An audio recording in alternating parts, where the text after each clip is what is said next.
welcome to a new episode of Eldest Daughter Saves the World. We're so excited you're here to tackle a little bit of life's problems with some humor, some good advice, and just some friendliness. Enjoy!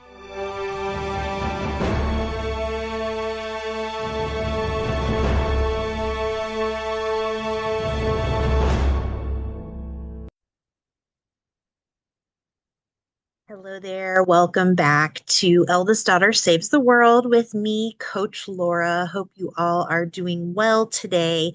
I wanted to jump in. We're kind of using all of our January podcast episodes to be just a way to start slow.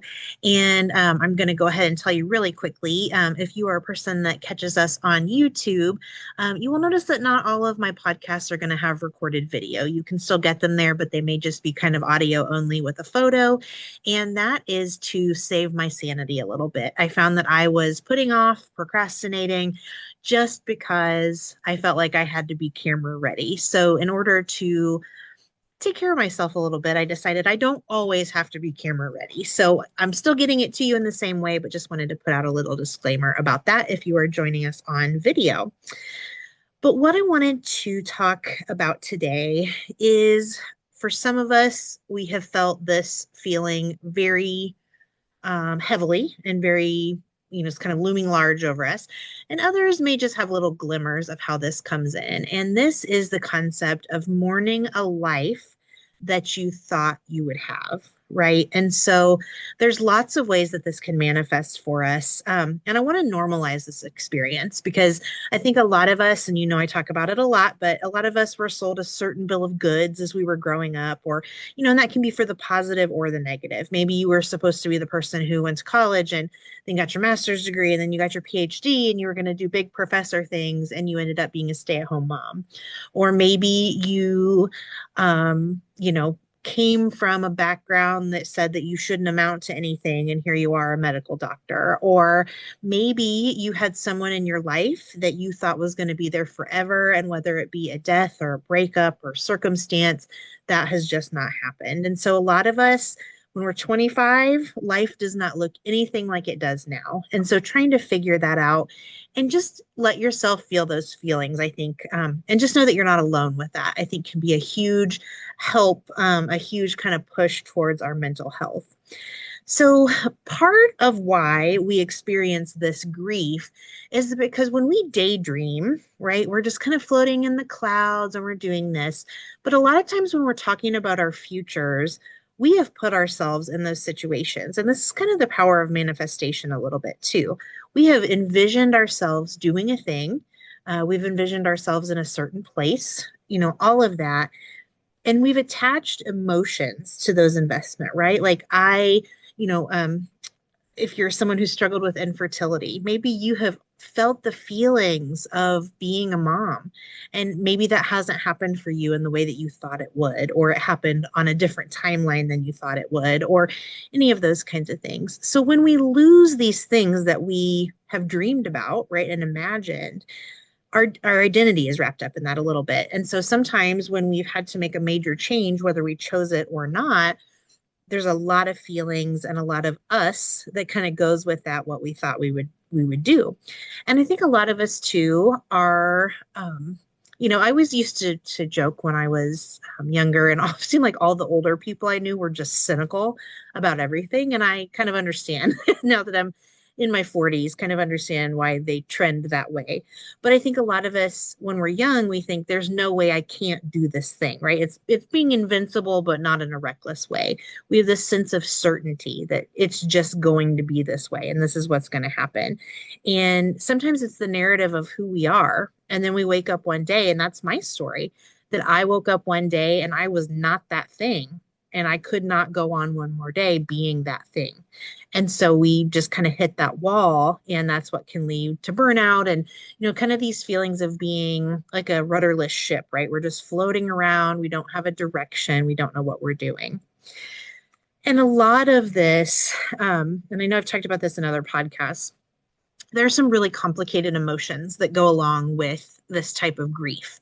And it can be guilt mixed in with the grief, which is just awful in itself, right? But, I should be grateful for what I have, or, this never happened. Why am I so upset that this thing never existed, right? Maybe it's your dream home and you're living in a house that's just okay.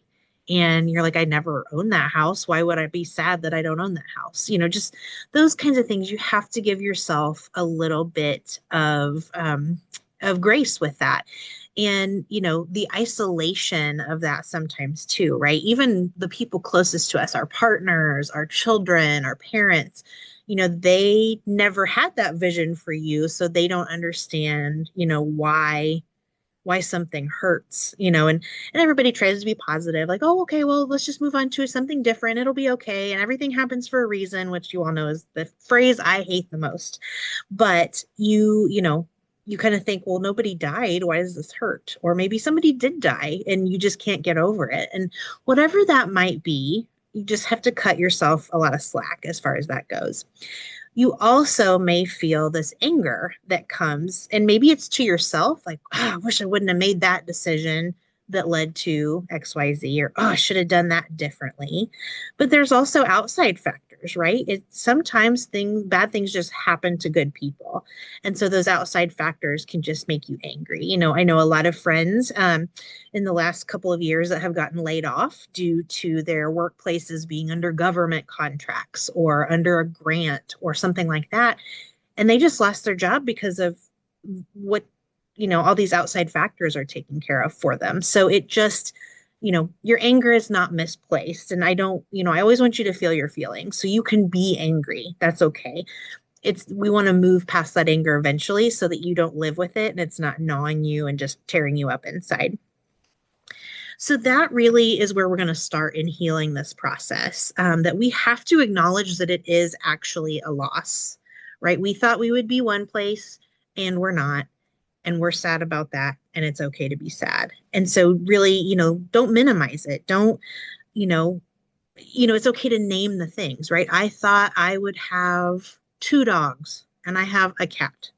And I would have named those dogs Buddy and Sam, or, whatever it is, name the thing that you are missing. Maybe I thought I would be Miss America.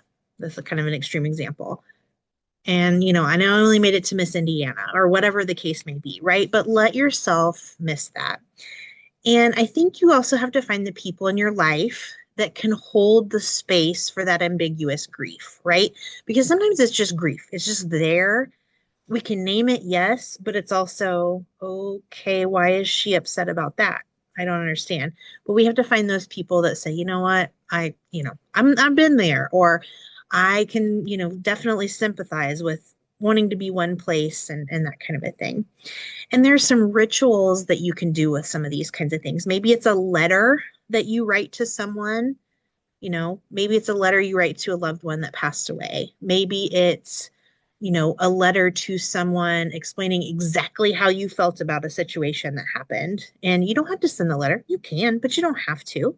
Maybe you channel that into something creative like art. You draw something.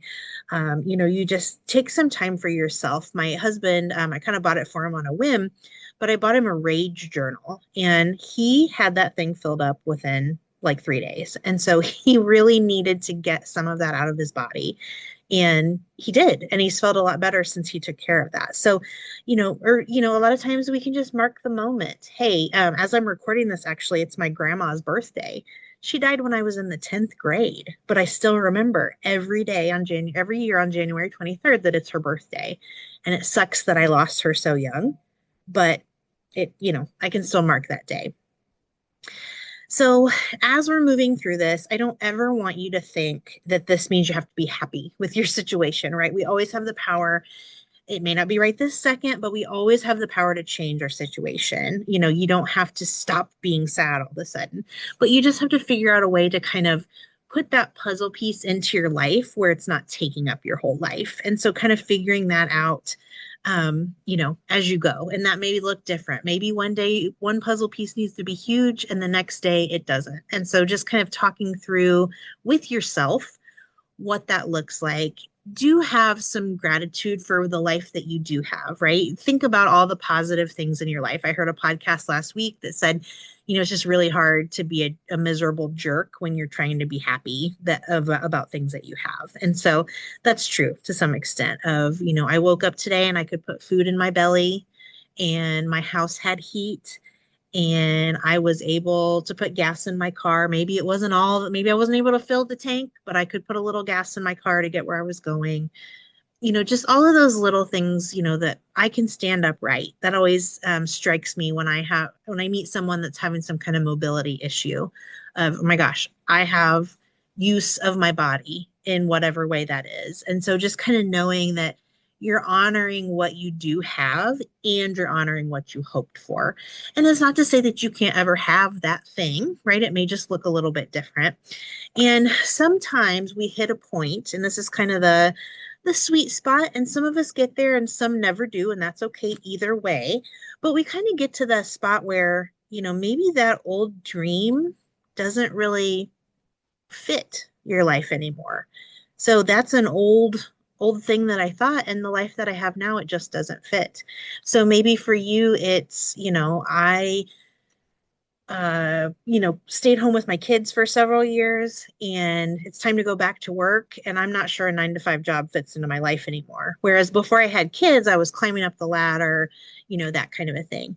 Maybe it's something like, I thought I would grow old with this person and things changed and they don't fit the lifestyle that I really want to have. Or I am not a good, you know, I am not a healthy person when I'm with that partner. Just those types of things. And you again can grieve and honor, but also move forward. So hopefully that wasn't too rambly. I did want to talk about that because it's, there's lots and lots and lots of examples. But what I want you to take away from this is that you are not alone in feeling these feelings. It's okay to think that life was going to be one way and it ended up completely different. Just know that you are where you're supposed to be. And as cliche as that is, it really, I have to think that sometimes that if I missed out on something, it's because something was protecting me from, my higher power was protecting me from something. And so just kind of taking that into your psyche and just thinking about that can help kind of redirect yourself and get you out of a funk if you're in the middle of one. So, with that, I will close this out for today. I hope everyone has a wonderful rest of the week, and we will see you next time.